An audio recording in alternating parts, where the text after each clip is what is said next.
In this lesson, we will do a cleanup pass to finish our gallop animation. So this is the time where we'd want to check the animation in all views just to make sure everything is well.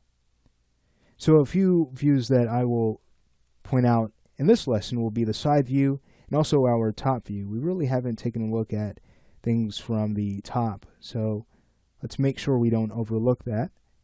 So let's go ahead and start from the side view. Here it is. Okay, so things look great. However, I think that the upper body is still moving up a bit too fast. So let's go ahead and refine that and make that action less abrupt. This is a really fast fix. All we need to do is grab our center of gravity control, move over to our curve editor, and here's what we'll do. We'll take the high point key on frame 3. Let's go ahead and start to drop that down just a little bit more. It's a good idea to go to that frame just to, again, keep track of the tweaks being made. So notice it's not much. What we could also do is adjust our start and end keys. Let's go ahead and bring those up just a little bit more.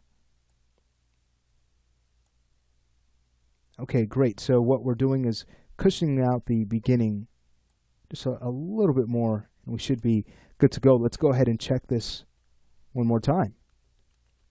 Here it is.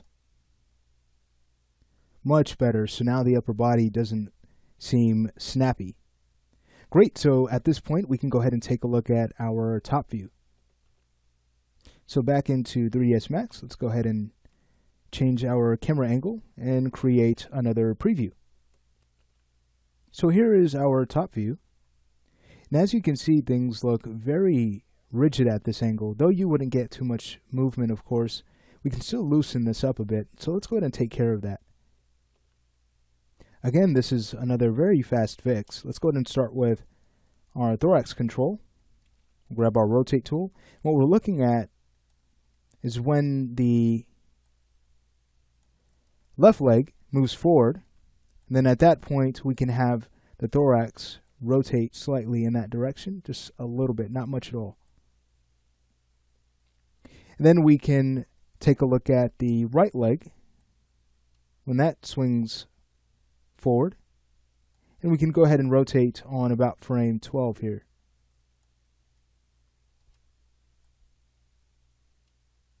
Great, so at this point we can go ahead and clean up our function curves. Let's grab the rotation Z track and adjust our start and end keys. Okay, beautiful. So there's the start key, there's the end. And we might even consider just dropping our start and end keys down just a little bit more for a smoother flow throughout.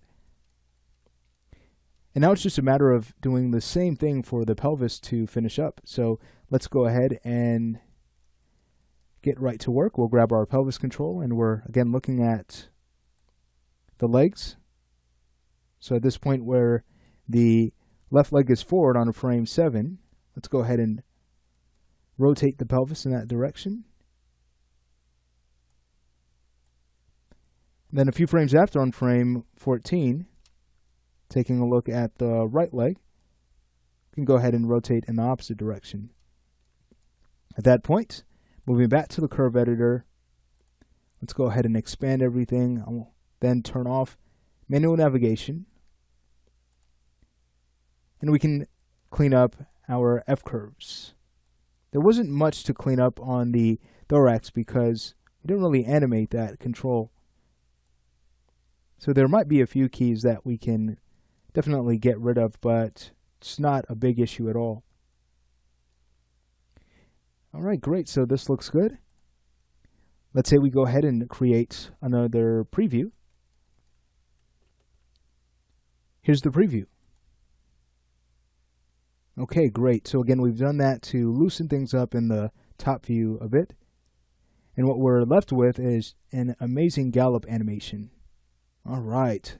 So I'll now move back to Max so we can just go ahead and scrub through and take a look at everything overall before we call this finished. And then in the next lesson, we're ready to translate the cycle forward. Great, so back in 3ds Max, again, you'll just want to scrub through, check the legs, check things from different views, and make sure that you are confident that the animation is final.